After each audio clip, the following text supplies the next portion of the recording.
I know that was a lot. Your head might be spinning, so I wanted to summarize for you a little bit. There are 3 major points that we need to know moving forward. Number 1, buyer agents must enter into a written agreement that clearly discloses the details of the compensation that will be received, and this has to be done prior to touring houses. Remember, you can negotiate the terms of this with your agent. Could be for 1 day, could be for 1 year. You do that together, but you do have to have an agreement before touring homes. Number 2, practice changes are all moving towards compensation that is paid directly by the seller or the buyer, otherwise known as seller-directed compensation or buyer-directed compensation. There is no more cooperation or sharing of commissions between the listing agent and the buyer agent. And 3, last but not least, there is no longer offers of compensation made on the MLS. This allows for a true decoupling of commissions and full opportunity for buyers and sellers to address compensation throughout the negotiation process. Whenever I discuss these changes, there's a lot of questions that come up, and I don't have time necessarily to address every single question, but here are the 5 big questions that you're probably wondering about right now. The first question is, are commissions fixed or set? The truth is, nothing is fixed, nothing is set, and nothing ever has been, and nothing is ever going to be. Because this is all based on the terms of exchange and the terms of the agency agreements. All of those terms are negotiated between the parties involved. I do just want to put out that negotiation and the understanding of negotiation does not mean that you automatically get your way.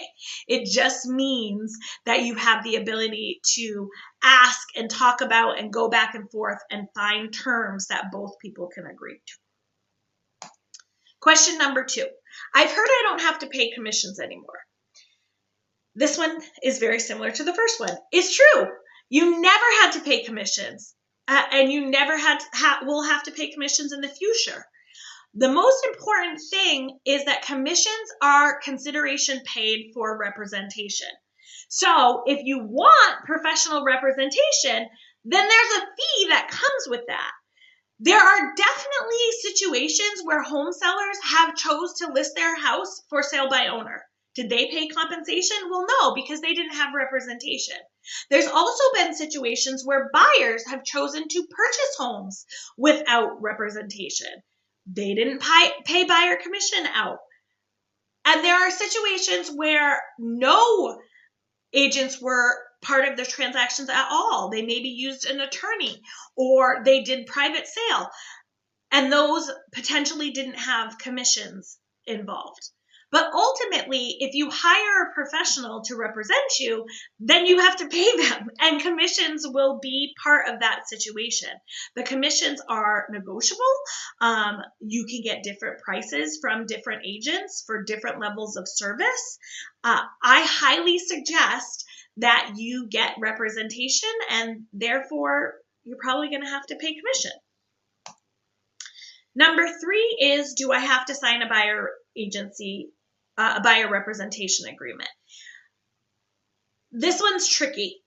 If you want representation from an agent, then you have to sign a buyer representation agreement. If you want help from an agent to enter and tour homes, you do need some sort of buyer agreement. Now, it doesn't have to be full buyer representation. It could be facilitator. It could be non-exclusive representation. But you do have to sign something.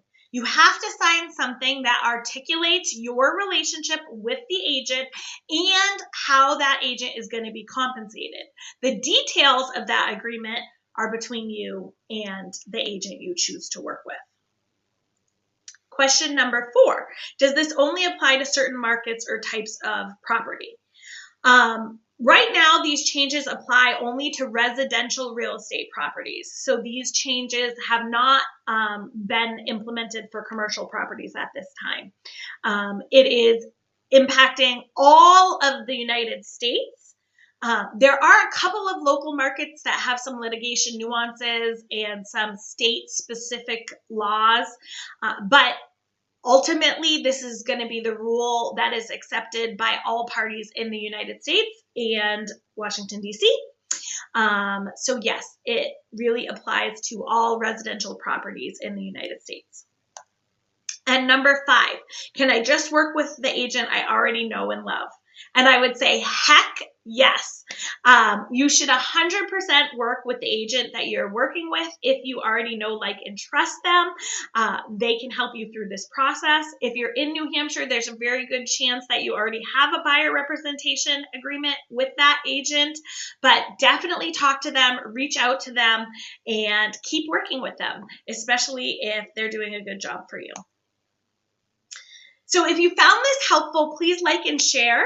I've also put together a really quick 2-pager that outlines all of this very, very simply. So if you'd like a copy, just email us at hello@prohomesnh.com and I will pop it in the mail or email for you ASAP so that you have something in hand.